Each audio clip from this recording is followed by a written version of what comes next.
Thank you so much for your feedbacks. अभी तक के जितने भी वीडियोस मैंने रिलीज़ किए हैं उन सबको देखने के लिए, आपके कमेंट्स करने के लिए आपका बहुत बहुत शुक्रिया। एंड आप में से जो लोग लगातार मेरे वीडियोस को, जो नीडी लोग हैं उनसे शेयर कर रहे हैं, उनको भी thank you so much. Please keep doing it, keep supporting my channel. Thank you.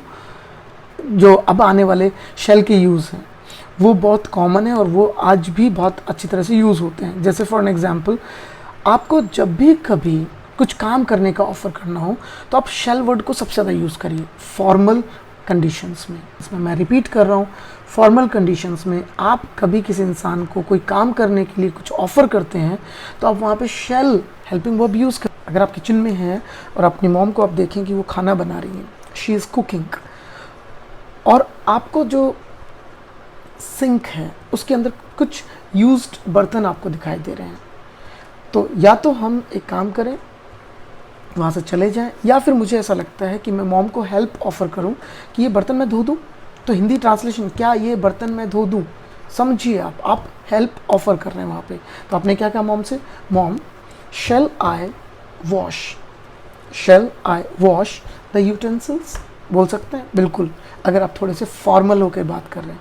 और मुझे लगता है जब हम अपने बड़ों से बात करते हैं तो अगर आप बहुत ज़्यादा फ्रेंडली नहीं हैं उनके साथ तो आप शेल वर्ड यूज़ करिए। जब आप बहुत फ्रेंडली हैं आपको शेल वर्ड यूज़ करने की ज़रूरत नहीं है। जब आप बहुत फॉर्मल नहीं होते आप उसकी जगह कोई और वर्ड भी यूज़ कर सकते हैं, आने वाली क्लास में ज़रूर बताऊँगा। अभी बात कर रहे हैं शेल के बारे में। शेल का मतलब ऑफ़र करना। Shall I wash the utensils, shall I need your forehead, means ये जो माथा होता है इसको इंग्लिश में फोरहेड कहते हैं। स्पेलिंग का ज़रूर ध्यान रखना, ये होता है FOREHEAD, फोरहेड मतलब ये माथा। ये हाथ की बात करेंगे तो ये कहलाता है फोर आर्म, ये वाली फिंगर कहलाती है four finger, FORE, four finger, four arm, forehead. और जो हमारे पूर्वज हैं वो कहलाते हैं फोर फादर्स। तो अपने फोर फादर्स बोलिए, आप इसे फोर फिंगर बोलिए, आप इसे फोर आर्म बोलिए, आप इसे फोर हेड करिए। और जब भी किसी बॉडी पार्ट में अगर पेन हो रहा हो तो उसको जब हम दबाते हैं तो यूजुअली कई लोग तो प्रेस वर्ड यूज़ करते हैं। आपको सही अगर एग्जैक्ट वर्ड दूँ तो उसके लिए यूज़ करते हैं। ये पिछले सेशन में भी मैंने आपसे बताया था कि आटे गूँथने को भी नीड कहते हैं। ऐसे किसी बॉडी पार्ट को दबाने के लिए भी नीड वर्ड यूज़ करते हैं। हाँ, गला दबाने के लिए नीड वर्ड यूज़ नहीं करते हैं। फाइन। बाकी सर में दर्द हो रहा है, ये जो मैं अभी कर रहा हूँ ये काम चल रहा है, यानी कि फर्स्ट डे वाली ग्रामर। आई एम नीडिंग मतलब काम चल रहा है ना, वर्क इन प्रोग्रेस। कौन कर रहा है, मैं खुद अपने साथ कर रहा हूँ। I am needing my forehead. लेकिन मैंने देखा मॉम को, वो सर को ऐसे कर रही हैं, मतलब वो मुझे दिख रहा है कि उनके सर में कहीं ना कहीं दर्द है, तो मैं उनके पास जाके ऑफ़र कर सकता हूँ कि mom shall I need your forehead, shall I help you with chores. का मतलब अगर हम किसी छोटे मोटे काम, बहुत बड़े काम नहीं हैं, तो जो छोटे मोटे काम होते हैं उनको चोर्स बोलते हैं। ये प्लूरल वर्ड हो गया। अगर आप चोर बोलेंगे तो सिंगुलर वर्ड हो जाएगा। तो चोर मीन्स एक काम एक से ज़्यादा है तो चोर्स बोल सकते हो, ठीक है। और घर के हैं वो तो डोमेस्टिक वर्ड यूज़ कर लेना उसके साथ, डोमेस्टिक चोर्स। तो shall I help you with domestic chores, आप अपनी हेल्प ऑफर कर रहे हो, ठीक है। तो किसी काम को करने के लिए, चोर्स को करने के लिए। शेल आई ब्रिंग, मैं घर की बात कर रहा हूँ, शेल आई ब्रिंग ग्रॉसरीज। तो घर में जो छोटा मोटा सामान हम लोग डे टू डे लाइफ में यूज़ करते हैं वो ग्रॉसरीज में शामिल होता है। सो ग्रॉसरीज लेकर आने, तो कुछ भी लेके आने को इंग्लिश में ब्रिंग कहते हैं। तो लाना मतलब ब्रिंग हो गया। ब्रिंग की सेकंड फॉर्म होती है ब्रॉट, थर्ड फॉर्म होती है ब्रॉट। एक नया वर्ड और सीख लेते हैं, लाने को फेच भी कहते हैं, FETCH। ये रेगुलर एक्शन है, इसकी सेकंड थर्ड फॉर्म में ED लगेगा, फेच, फेच्ड, फेच्ड। तो जब आप कुछ भी लाने की बात कर रहे हो, आप ऑफर कर रहे हैं लाने के लिए, तो shall I fetch groceries, shall I fetch a glass of water. अगर घर में कोई टैप, जो नल है वो ख़राब हो गई है, आउट ऑफ ऑर्डर बोलते हैं उसको, so tap is out of order, उसको ठीक करने के लिए आप अपनी हेल्प ऑफर कर रहे हैं। तो shall I fix the tap, yes. आप रिपेयर वर्ड तो जानते ही हैं, बिल्कुल यूज़ कर सकते हैं। अदरवाइज आप फिक्स वर्ड को यूज़ करिए, बहुत कॉमन है डे टू डे लाइफ में यूज़ करने के लिए। Shall I fix the tap, of course आप पूरे कॉन्फिडेंस से ये तरीका अपना कर बोल सकते हैं। फिर से मैं आपको ब्रीफ करता हूँ। शेल, जब हम प्योर फ्यूचर को एक्सप्रेस करते हैं शेल। दूसरा, जब हम ब्यूरोक्रेटिव या लॉ की जो लैंग्वेज होती है, जो डॉक्यूमेंटेशन होता है, उसमें यूज़ करते हैं, तो शेल का दूसरा यूज़ था। नंबर थर्ड, जब हम कुछ ऑफ़र करते हैं, कुछ काम करने के लिए कुछ ऑफ़र करते हैं, तो शेल वर्ड यूज़ करते हैं। और इसके अलावा जब कभी हम सजेशंस लेते हैं तो भी हम शेल वर्ड यूज़ कर सकते हैं। जब हम शेल को यूज़ करते हैं सजेशंस के लिए, तो अच्छा, इस बात का थोड़ा सा ध्यान रखिएगा, शेल मतलब किसी को सजेशन देना नहीं है, आप किसी का सजेशन ले रहे हैं, तो शेल आई अपने लिए, शेल आई और हमेशा वर्ब की फर्स्ट फॉर्म। मीन्स आप अगर सजेशन ले रहे हैं किसी इंसान से कि आज ब्रेकफास्ट में पोहा बनाए, शेल आई, आप अकेले खुद बनाने की बात करें ना, shall I make poha for breakfast. याद रखिएगा, जब भी कोई चीज़ हम ब्रेकफास्ट में बनाते या खाते हैं, तो ब्रेकफास्ट, लंच, डिनर, ब्रंच से पहले आपको फॉर प्रपोजिशन यूज़ करनी है, ना कि इन ब्रेकफास्ट नहीं, for breakfast. Shall I make poha for breakfast. अपने फ्रेंड्स के बीच में और सबके लिए आप एक सजेशन इनवाइट कर रहे हैं, शेल वी प्ले। अगर आप एक ग्रुप में बैठे हैं और आप कहीं चलने की बात कर रहे हैं, आप सजेशन इनवाइट करना चाहते हैं सबके बीच में कि शेल वी गो टू, और आप जिस शहर में रहते हैं उस शहर में कोई ना कोई एक ऐसी बहुत खूबसूरत जगह होगी जहाँ पे जब भी मौसम बहुत अच्छा होता है तो आप घूमना जाना पसंद करते हैं। जैसे फॉर एग्जांपल मैं इस समय जयपुर में हूँ और खूबसूरत प्लेस है, उसका नाम है आमेर फोर्ट। तो बहुत सारे लोग जो हैं वो जब मौसम बहुत अच्छा होता है आमेर फोर्ट पहुँच जाते हैं। तो हो सकता है 4 दोस्त बैठ के बात करें और उसमें से कोई बोल दे shall we go to Amer Fort, fine. इसके अलावा shall we hire a taxi, taxi को आप कैब भी बोल सकते हो, CAB कैब, सो कैब बोलिए, टैक्सी बोलिए, तो shall we hire a cab. Simple है, आप सजेशन इनवाइट कर रहे हैं, shall we hire a taxi, shall we hire a taxi. अगर आप शॉपिंग कर रहे हैं तो ये आपके साथ बहुत बार घटित होता होगा कि आपको कोई ड्रेस पसंद आती है, आप उन्हें दिखाते हैं और आप ज़रूर पूछते होंगे शेल आई बाय दिस, यानी कि आप क्या कह रहे हैं, आप सजेशन लेना चाह रहे हैं किसी से, ठीक है, शेल आई बाय दिस। तो ये तरीका था शेल को जब हम सजेशन की तरह यूज़ करते हैं। और लास्ट यूज़, इसके बाद शेल का कोई यूज़ नहीं बचेगा, वो होता है जब हम कभी किसी इंसान से एडवाइस लेते हैं। ज़्यादातर जब किसी इंसान से हम एडवाइस लेते हैं किसी काम को करने की, तो इसमें क्वेश्चन वर्ड्स बहुत यूज़ होते हैं। अगले वीडियो में क्वेश्चन वर्ड्स क्या होते हैं, कैसे यूज़ करने चाहिए, इसके बारे में डिटेल्ड एक्सप्लेनेशन होगा। अभी हम सिंपल बात कर लेते हैं, ट्रांसलेशन नहीं सिखाऊंगा, बट हाँ, अगर आप इंग्लिश में वॉट, WHAT, वॉट शब्द यूज़ करते हैं तो ये क्वेश्चन वर्ड है। और मैंने कहा ना, अगले वीडियो में पूरा डिटेल्ड एक्सप्लेनेशन होगा, so just wait for next video. अभी बात कर लेते हैं व्हाट। मुझसे नॉर्मली लोग एक सवाल ज़रूर पूछते हैं, मेरी जब एडवाइस लेते हैं तो इंग्लिश से रिलेटेड जब बात करते हैं तो एक बहुत कॉमन एडवाइस होती है, वो है कि what shall I do to improve my English. अब इस सेंटेंस को आप बहुत करीब से देखिए, what shall I do to improve my English. Means यहाँ पे व्हाट मीन्स क्या, हिंदी मत देखिए। अगर आपने कुछ से मैं आपसे पहले भी बात कर चुका हूँ कि क्या का, हर क्या का मतलब व्हाट नहीं होता इंग्लिश में, तो आप हर शब्द का मत देखिए।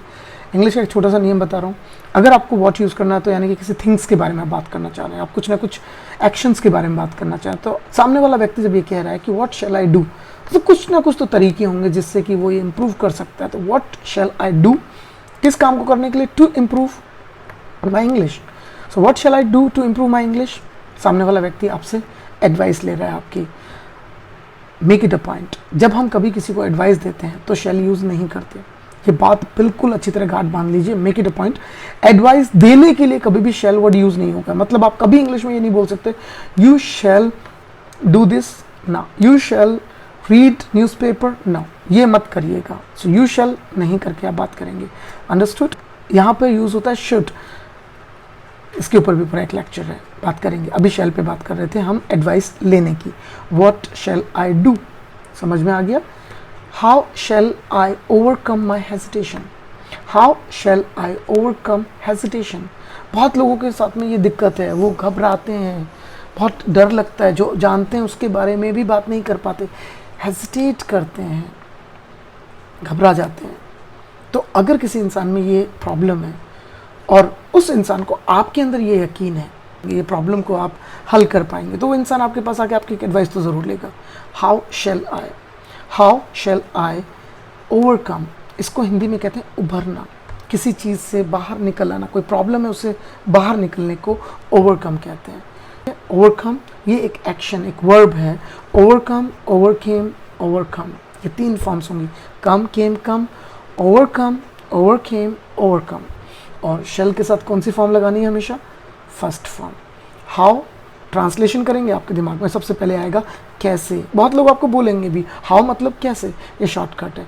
इसको अच्छी तरीके से समझेंगे कि हाउ को कहाँ और कैसे यूज़ करते हैं। फाइन। हाउ मीन किसी भी काम को करने का जब तरीका जानना हो तो हाउ यूज़ करिए, और मेरे को वो तरीका जानना है जिस तरीके से मैं अपनी हेजिटेशन से बाहर निकल आऊँ।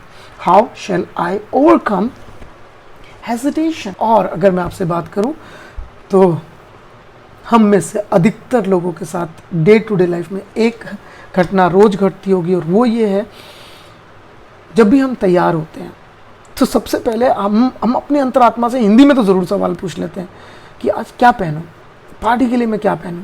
ठीक है, आप क्या कर रहे हैं? एडवाइस, अपने आप से खुद से एडवाइस ले रहे हैं, अपने किसी फैमिली मेम्बर से एडवाइस ले रहे हैं, या फिर आप अपने फ्रेंड्स से कॉल करके या चैट करके अगर एडवाइस ले रहे हैं कि आप कोई पार्टी है, कोई फंक्शन है, या फिर डेली की बात कर रहा हूँ कि आपको कौन सी ड्रेस पहननी है।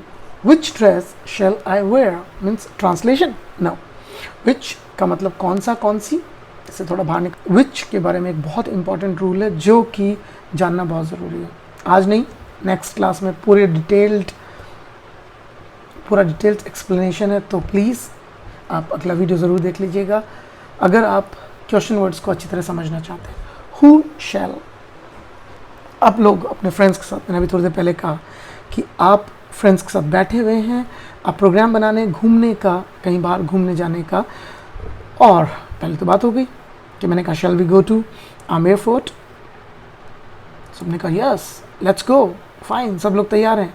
बट मैंने एक चीज़ कहा, who shall bear the expense, जो खर्चा आएगा इस काम को करने में, जो खर्चा है उसको कौन उठाएगा। तो जब खर्चे उठाने की बात होती है तो ज़्यादातर बेयर वर्ड यूज़ करते हैं, BEAR, बियर मत बोलिएगा इसको, बेयर।